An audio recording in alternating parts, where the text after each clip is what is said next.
अस्सलामुअलैकुम नाज़रीन, स्वागत है आपका अस्मास किचन में। तो आज हमारे किचन में बनने वाले हैं काले चने के कबाब। इसे वेजिटेरियन या नॉन वेजिटेरियन सब खा सकते हैं। ये बहुत ही मज़े के बनकर तैयार होते हैं। तो यहाँ पर हमने 1 कप के करीब काला चना लिया और इसे 4 से 5 घंटे पहले पानी में भिगा के रखा था। चना जब अच्छी तरह भीग गया तो फिर प्रेशर कुकर में इसे हमने गला लिया। तो ये देखिए, ये पका हुआ चना है। इस तरीके का चना आप तैयार कर लें। तो अब इसे हम पीस लेंगे। ये कबाब बहुत हेल्दी और बहुत टेस्टी होते हैं। आप इसे ज़रूर ट्राई करें, ये आपको बहुत पसंद आएंगे। तो सबसे पहले ये चनों को हम जार में डालकर पीस लेंगे और इसमें अपने टेस्ट के हिसाब से आप हरी मिर्च डाल लें। तो इसमें हम 5 से 6 हरी मिर्च डाल रहे हैं क्योंकि ये ज़्यादा तीखी नहीं है। अगर आप मिर्च कम खाते हैं तो फिर आप अपने हिसाब से देख लें, आप कम डालें। ½ टी स्पून के करीब डालेंगे इसमें अदरक का पेस्ट। अगर आपके पास में साबुत अदरक है तो फिर आप छील कर वो डाल लें। इसे अब हम पीस लेंगे। तो चनों को हमने पीस लिया है और इसे हमने थोड़ा सा दरदरा पीसा है। अब इसमें हम पाउडर मसाले डालेंगे। तो पाउडर मसालों में 1 टीस्पून कुटी हुई लाल मिर्च आप अपने टेस्ट के हिसाब से डाल सकते हैं क्योंकि इसमें हमने हरी मिर्च भी डाली है।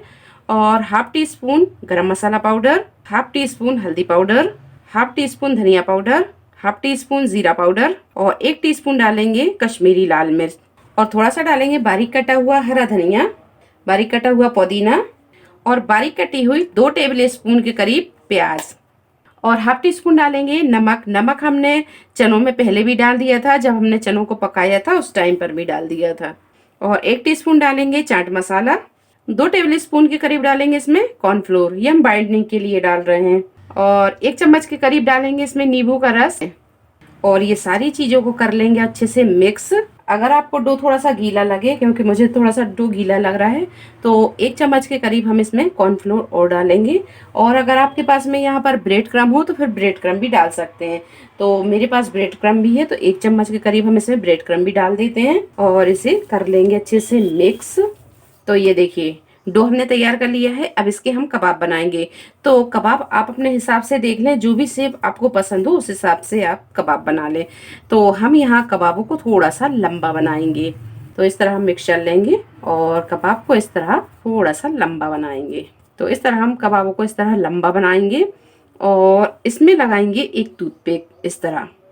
तो इस तरह हम टूथपिक लगाएंगे और इस तरह सारे कबाबों को बनाकर हम तैयार कर लेंगे।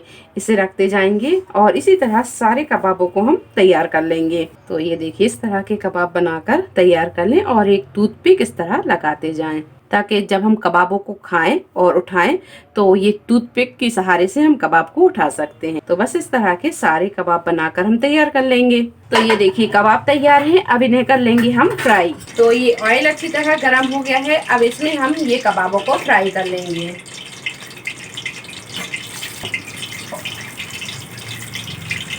आप इसे सेलो फ्राई भी कर सकते हैं और इसे डीप फ्राई भी कर सकते हैं। तो जैसा भी आपको पसंद हो उस हिसाब से कर लें। हम यहाँ पर सेलो फ्राई कर रहे हैं। कबाब जब थोड़े फ्राई हो जाएं तो इसकी साइड को हम चेंज करेंगे। ये देखिए, तो बस कबाबों को इसी तरह अलटते पलटते हुए हम फ्राई कर लेंगे। ये देखिए, कबाब जब दोनों साइड से अच्छी तरह फ्राई हो जाएंगे तो इन्हें अब हम निकाल लेंगे। तो अभी फ्राई अच्छी तरह नहीं हुए, थोड़ा सा और इसे फ्राई करेंगे। तो ये देखिए, कबाबों को हमने अलटते पलटते हुए अच्छी तरह फ्राई कर लिया है। और जब हम कबाबों को फ्राई कर रहे थे तो गैस की फ्लेम को हमने यहाँ थोड़ा सा मद्दा ही रखा था और मध्य फ्लेम पर इसे हमने फ्राई किया। माशाल्लाह, ये देखिए कबाब बहुत अच्छे फ्राई हो गए हैं। तो अब इन्हें हम निकाल लेंगे। तो ये देखिए, बहुत ही क्रिस्पी करारे से ये कबाब फ्राई हुए हैं। सबसे बड़ी बात है कि आप इसे फ्रीज करके भी रख सकते हैं और जब भी आपके घर में कोई मेहमान आए तो आप जल्दी से निकाल कर आप इसे फ्राई कर सकते हैं। ये बहुत ही मज़े के कबाब बनते हैं। आप इसे ट्राई करें, ये आपको बहुत पसंद आएंगे। तो मिलते हैं एक नई रेसिपी के साथ। तब तक आप अपना ख्याल रखें। अल्लाह हाफिज़।